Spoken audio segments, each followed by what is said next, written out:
Prezados alunos do curso A Suma Teológica em Vitrais, começamos mais uma aula, ainda integrante, digamos assim, da série de aulas sobre a caridade, sobre o tratado da caridade na Suma Teológica, e hoje, depois de nós termos visto a sobrenaturalidade da caridade em relação ao amor natural, dada a sua fonte divina, e termos visto alguns aspectos da caridade salientados nos primeiros artigos, nas primeiras questões deste tratado na Suma, hoje eu resolvi arriscar algumas ilações, pegando uma virtude moral que está noutra parte da Suma, que é a virtude da perseverança, está lá na questão 137 da segunda e da Suma, e eu vou tentar aqui fazer um paralelo, traçar um paralelo entre a perseverança e a caridade, e tentar mostrar também que a perseverança cabe mais à caridade do que o amor natural. Então, nesta questão, Santo Tomás ela tem 4 artigos, eu vou ler trechos aqui, excertos dela.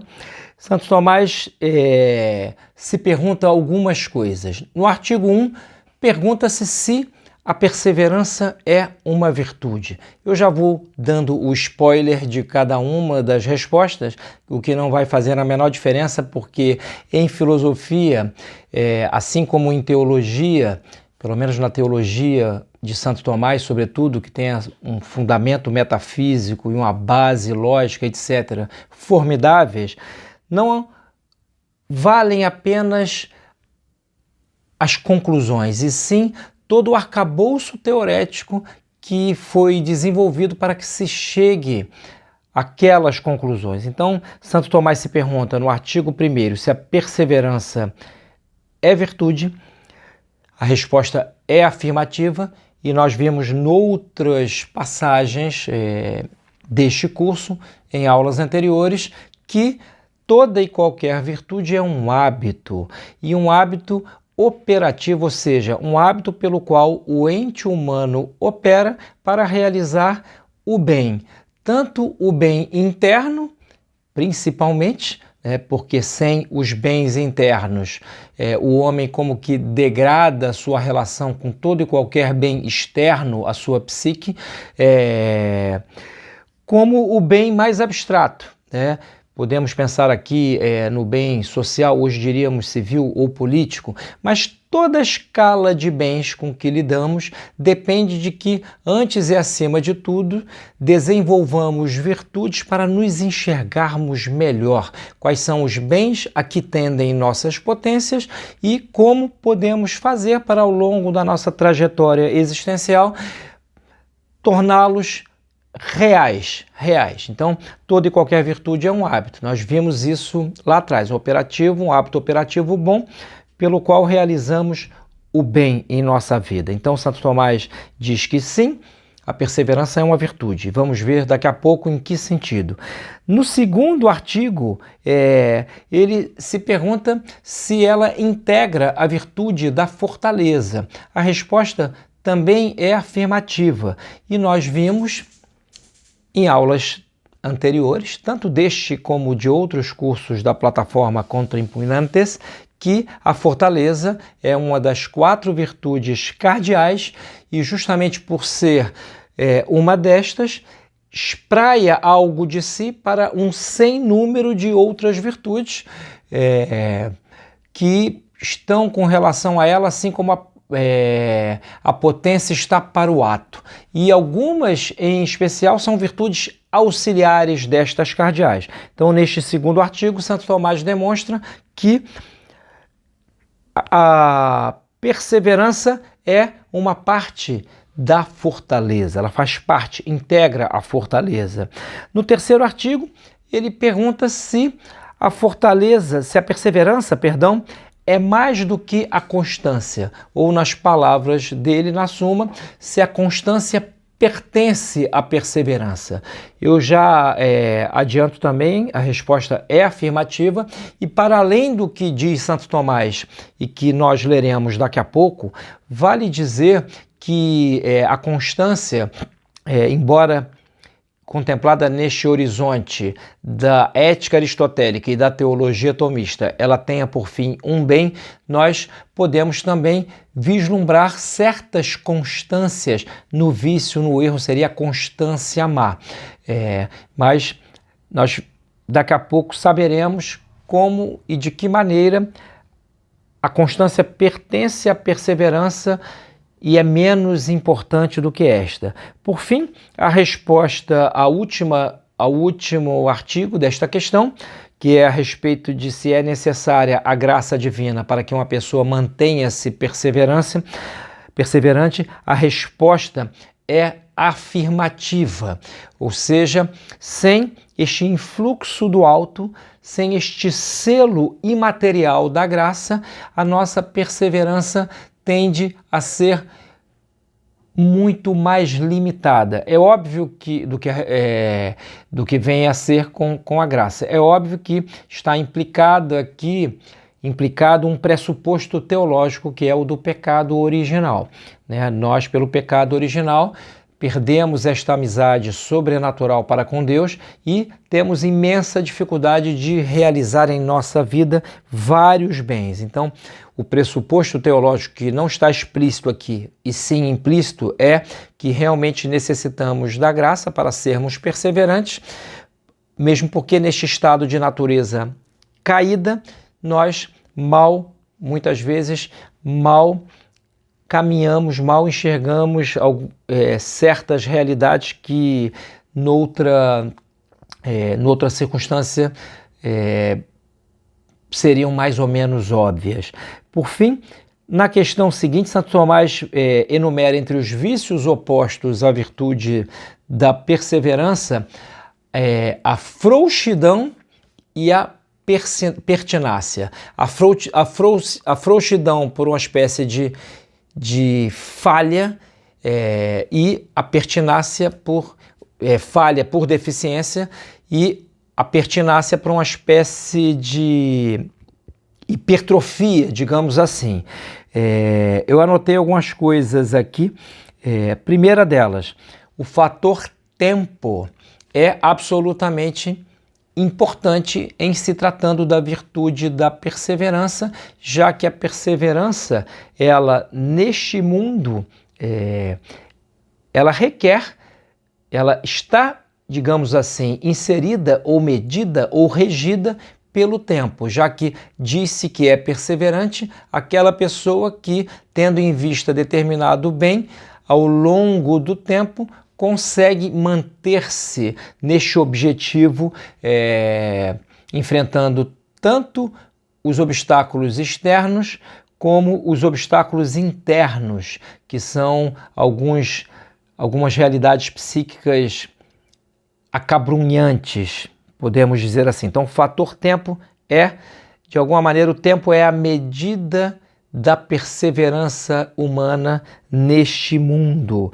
E outra coisa que já adianto aqui, antes de mencionar algo das respostas magistrais a estes 4 artigos da questão 137 da Suma, uma coisa que eu anotei, e aqui vai a ilação a que me referi, que eu estou arriscando aqui, mas com segurança, na medida em que, na verdade, as virtudes, todas elas estão conexas, né? Não existe uma virtude isolada, assim como não há vícios soltos, como se fossem autárquicos dentro da nossa alma, digamos por uma imagem, né? Então, a perseverança é auxiliar da caridade, e a caridade, já sabemos, e eu repito, ela está para além das possibilidades humanas, já que é a amizade do homem para com Deus, que vai para muito além do amor natural e se baseia nas próprias bem-aventuranças divinas que lá no céu se realizarão, porém aqui na terra delas já temos certo vislumbre se nos esforçamos de ficar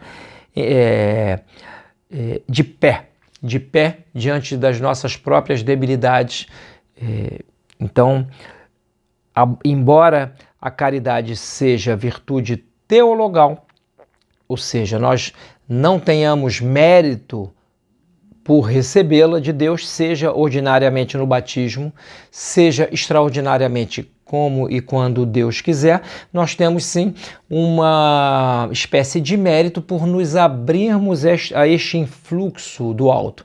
A imagem que é corriqueira e muitos teólogos usam é que realmente, assim como o sol não adentra a nossa casa se as janelas e as portas estão todas fechadas, com cortinas, com ambientes escuros, assim também Deus não força a entrada da graça em várias ocasiões. É óbvio que aqui a graça eficaz, a graça da perseverança final, há vários tipos ou especificidades da graça, mas Deus não força ninguém a ser bom, né? O homem, com a sua liberdade, a ele lhe cabe realmente aceitar esta bondade que lhe é dada, e nisto consiste o mérito, o seu mérito. E vale muito dizer que algo do que se está dizendo aqui é perceptível por nós, assim, com a mera observação dos comportamentos humanos. Quantas vezes uma pessoa delibera que vai fazer algo bom, pode ser uma coisa medíocre, né? Como medíocre no sentido de que, né, não é nada elevado, como uma dieta, e não consegue nem isto, não tem o mínimo de perseverança e também de constância para estas pessoas, para se manterem firmes no seu objetivo. Então, Santo Tomás diz aqui na resposta magistral ao artigo 1º que toda e qualquer virtude pressupõe não apenas um bem, mas que este bem seja árduo, porque senão não é virtude.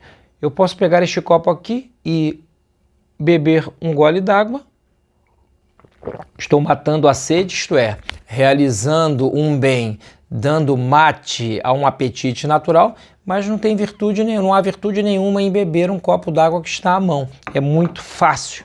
Então, toda e qualquer virtude implica uma dificuldade. Eu vou ler aqui trechos das respostas magistrais de cada um desses artigos e vou comentando. Então, artigo 1º da questão 137 da Secundae, nele Santo Tomás se pergunta: Utrum perseverantia sit virtus, se a perseverança é virtude. E a resposta magistral, não vou mencionar aqui as objeções e nem as soluções a estas objeções para não me alongar.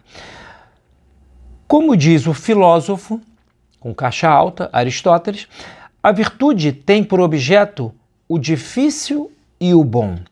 Assim, pois, onde quer que se dê uma especial razão de dificuldade ou de bem, deve dar-se também uma virtude.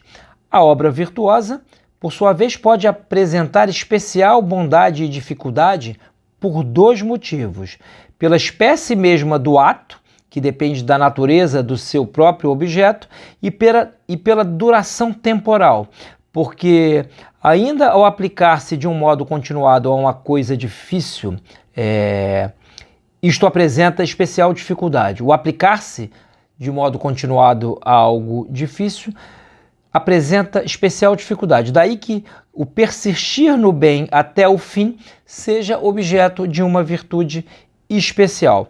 Por conseguinte, assim como são virtudes especiais a temperança e a fortaleza, porque uma regula os deleites do tato, a temperança, que oferece uma dificuldade, o que oferece uma dificuldade especial, e a outra modera o temor e a audácia, com respeito aos perigos de morte, o que é também difícil em si. De modo semelhante, a perseverança é uma virtude especial cuja função é suportar, quando seja necessário, a duração nesses atos de virtude e em todos os demais, continuo eu, que visam a um bem. Então, a perseverança é uma virtude. E a perseverança na caridade, sendo a caridade a forma virtutum, a forma de todas as virtudes, ela será muito meritória no caso humano, já que, como a caridade implica um amor sobrenatural, pelo qual eu sou, se obedeço aos mandamentos, obrigado até a amar o meu inimigo, ainda que com ele não partilhe coisas, não conviva, etc. Mas há um dever de amor sobrenatural com ele, não de amor natural, porque pelo amor natural, que é o apetite do bem, natural do bem, a tendência humana, quase que reflexivamente, é não desejar bem a inimigos, sobretudo quando são inimigos mortais, né? Mas a caridade, ela nos obriga a isto. Não é à toa que do alto da cruz, Cristo, o Deus encarnado, virou-se para Deus Pai e disse: Pai, perdoai-os, porque não sabem o que fazem. Então, é esse tipo de caridade que, no caso humano, meramente humano, que é o nosso, é uma abertura para algo que vem do alto, ele requer perseverança, ele requer que a pessoa faça atos continuados de libertação das suas amarras, e as amarras aqui entendidas do ponto de vista psicológico como paixões desgovernadas, para aí sim realmente fazer de maneira consciente esses atos meritórios. Então, a perseverança é uma virtude, e é uma virtude se aplicada, uma virtude que, se aplicada ou quando aplicada, a virtude teologal da caridade, ela como que brilha ainda mais, fazendo-se auxiliar de algo superior. Uma coisa, quando serve de instrumento à bondade de outra, ela será tanto melhor quanto mais importante for a bondade da coisa a que ela serve. Então, desde coisas pequenas até coisas maiores, tenhamos em vista esta gradação que está implicada nos atos propriamente humanos, que são levados a cabo pela inteligência e pela vontade. Quanto mais nobre é o bem, mais nobres serão os instrumentos, os meios conducentes a este bem. Então, quando Santo Tomás, no artigo 2º desta questão maravilhosa, sucinta e maravilhosa, pergunta-se se ela faz parte, a perseverança, da fortaleza, né, e começa sempre no estilo da disputácio, como vocês viram nas aulas sobre a disputácio, ainda neste curso A Suma Teológica em Vitrais.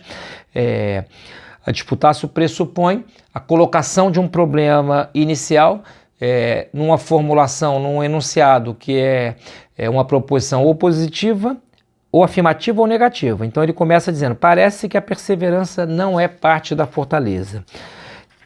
E veremos aqui que isto é equivocado, ela faz parte da fortaleza.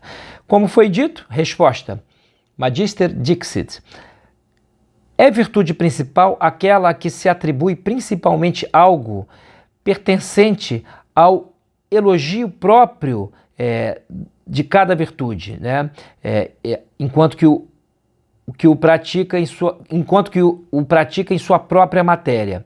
Nesse aspecto, estou pulando um trecho, incluímos a fortaleza entre as virtudes principais, fortaleza também cardial, né? Já que mantém a firmeza em uma matéria em que é sumamente difícil conservá-la. Ou seja, a fortaleza mantém a firmeza numa matéria em que é sumamente difícil manter essa firmeza, e é próprio da fortaleza. Eu lembro aqui também de ter dito em outras aulas, os dois movimentos próprios da fortaleza são resistir e agredir, atacar, né? Sustinere e agredir. Ora, o que é mais próprio da fortaleza é resistir. Às vezes o forte precisa, nesta resistência, fazer alguns movimentos de ataque, né? De ataque tanto interior contra os inimigos internos, que são esses vícios, como exterior, quando, na verdade, um ato externo necessita de fortaleza e também de sua auxiliar luxuosa, que é a coragem. Então, continua aqui a leitura. Por isso é preciso que a ela, né, a fortaleza, se lhe una como secundária à principal toda virtude cujo mérito consiste em suportar firmemente algo difícil. Mas o mérito da perseverança consiste em suportar a dificuldade que implica a duração da obra virtuosa, o que não é tão difícil como suportar os perigos de morte, no caso da fortaleza. Esta é a razão pela qual a perseverança é uma virtude adjunta à fortaleza, como virtude secundária em relação à virtude principal. Então, a perseverança, ela implica, como eu disse, um fator tempo, é próprio dela essa continuidade temporal, e no caso da fortaleza é mais do que isso. É mais do que isso porque, no fundo, do ponto de vista espiritual, nós devemos ser fortes para salvar a nossa própria alma, e não apenas para realizar bens humanos, meramente humanos. Então, a perseverança é virtude. Artigo 1º, faz parte da fortaleza e ela tem a constância como uma auxiliar, uma espécie de auxiliar. E o artigo 3º, se a constância pertence à perseverança.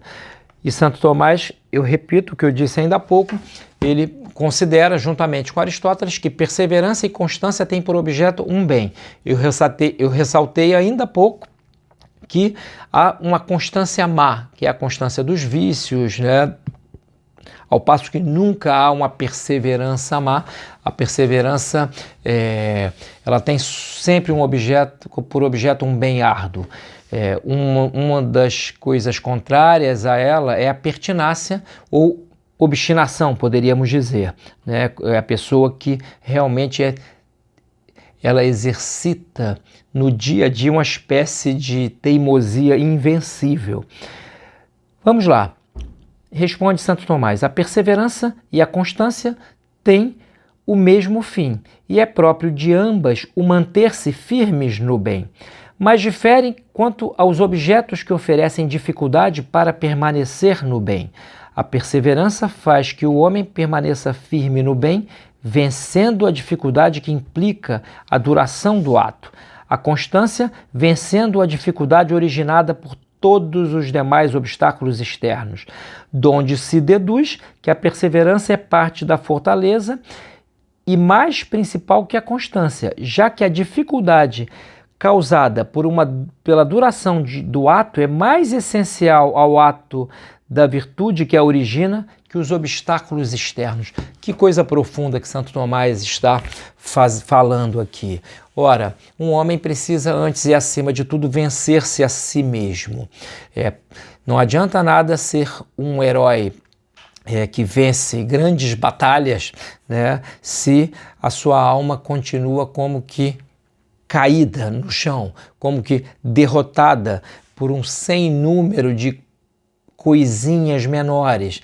Então, a perseverança está para a constância como o superior está para o inferior, justamente porque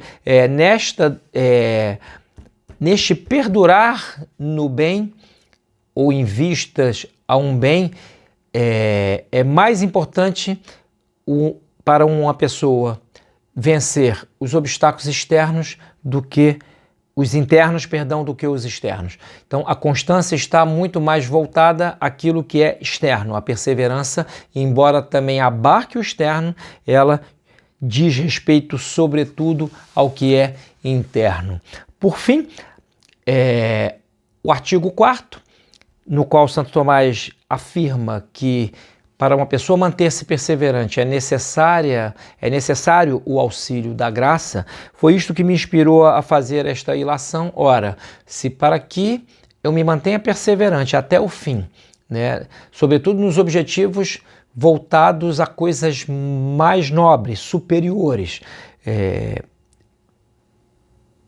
se tudo isso de alguma maneira implica uma dificuldade que exige a graça, ora, sendo a caridade aquilo que de mais importante nós podemos realizar, tanto nesta vida quanto na outra, quando uma virtude faz-se auxiliar da caridade, é óbvio que ela própria como que se decanta, como que se aperfeiçoa, como que se mostra mais excelsa, é como se algo, para fazer uma tosca analogia, estivesse ali com a sua beleza no lugar escuro e, de repente, quando a luz do dia paira sobre esse objeto, a beleza dele mostra-se em todo o seu esplendor. E Santo Tomás responde aqui, na resposta, nesse tópico aqui, no artigo 4º, né, a sua resposta magistral diz o seguinte: como se deduz do que já foi dito, a perseverança pode entender-se em dois sentidos.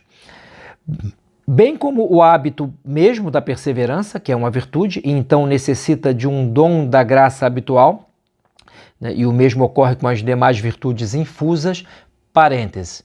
Para Santo Tomás, uma virtude humana, embora ela seja adquirida com esforço, eu disse ainda há pouco que toda virtude só é virtude porque aquilo a que ela visa é difícil, mas para Santo Tomás, Deus também pode infundir aquelas virtudes que nós alcançaríamos naturalmente em ocasiões que cumpram os seus misteriosos desígnios. Então, repito aqui a frase para não perdermos o fio da meada. A perseverança entende-se em dois sentidos. Ou bem como o hábito mesmo da perseverança, o que exige o dom de uma graça habitual, ou bem como o ato da perseverança continuado até a morte, em cujo caso necessita não só da graça habitual, senão de um auxílio gratuito de Deus que conserve o homem no bem até o fim da vida.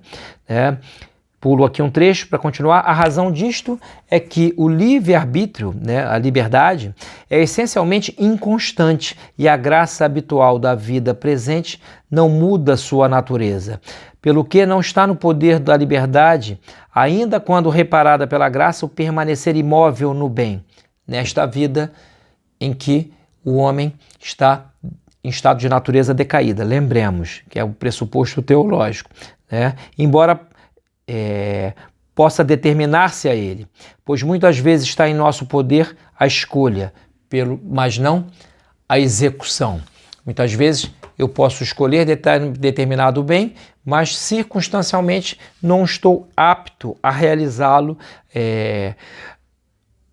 a alcançá-lo. E aqui, volto aqui à minha ilação, que é a seguinte: a perseverança ela é uma espécie de auxiliar necessária da caridade neste mundo. Vale dizer que, neste sentido, a caridade ela é aquilo que está mais à nossa mão, mas, ao mesmo tempo, é talvez o que mais exige de nós um sem número de sacrifícios, porque um homem, para fazer-se caridoso, no sentido de abrir-se ao influxo desta virtude que vem do alto, ele precisa como que ir aplainando o terreno com atos continuados de desapego às coisas do mundo. É literalmente uma conversão a Deus no cotidiano e uma aversão às criaturas quando estas se mostram, e às vezes se mostram de uma maneira veemente, como um obstáculo a este amor divino. Quantas vezes, ordinariamente, nós em nossas vidas, né, só recorremos a Deus no aperto, só recorremos a Deus quando estamos muito doentes, ou perdemos o emprego, ou estamos com um risco iminente de sofrer um revés grande, porque ordinariamente amamos mais a nós mesmos do que a Deus. Então, se até para realizar o bem, o nosso bem humano, é necessária a virtude da perseverança, e aqui esse bem humano, nele está implicado o amor enquanto raiz de todas as paixões da alma, o amor natural, muito mais ainda será necessário esse auxílio do alto para realizar a caridade, que é algo que pelas nossas próprias forças nós não conseguimos. Vou dar um exemplo: aquelas freirinhas de Compiègne, na França, que em 1792, se não me falha a memória, foram para o cadafalso, foram guilhotinadas macabramente pelos revolucionários franceses. Não apenas os perdoaram, como foram cantando o Veni Creator.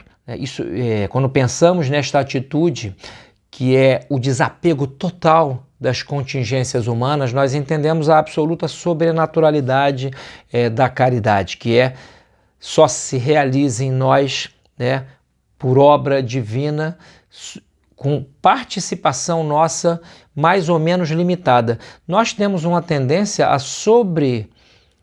elevar os nossos méritos, né? E enquanto uma pessoa não entende que, em relação àquilo que está para além das nossas possibilidades, os nossos méritos só podem ser participados pelo alto ou do alto, né? Enquanto não entendemos isso, a nossa vida vai caminhando numa espécie de afogamento nosso na superfície rasa. Nós não vamos a águas profundas ordinariamente. Então, esta aula parêntese, digamos assim, em que eu insiro uma questão que não pertence ao tratado da caridade, no escopo das explicações, ela vem a propósito porque nós falaremos outras coisas a respeito da caridade e é importante ter em vista que, se não perseverarmos na caridade, e o modo próprio dessa perseverança para o homem piedoso é a oração. Devemos pedir a Deus que nos faça perseverar. Se não fazemos isso, tudo o que em nós está orientado a coisas elevadas como que se vai degradando. Tá bom, meus amigos?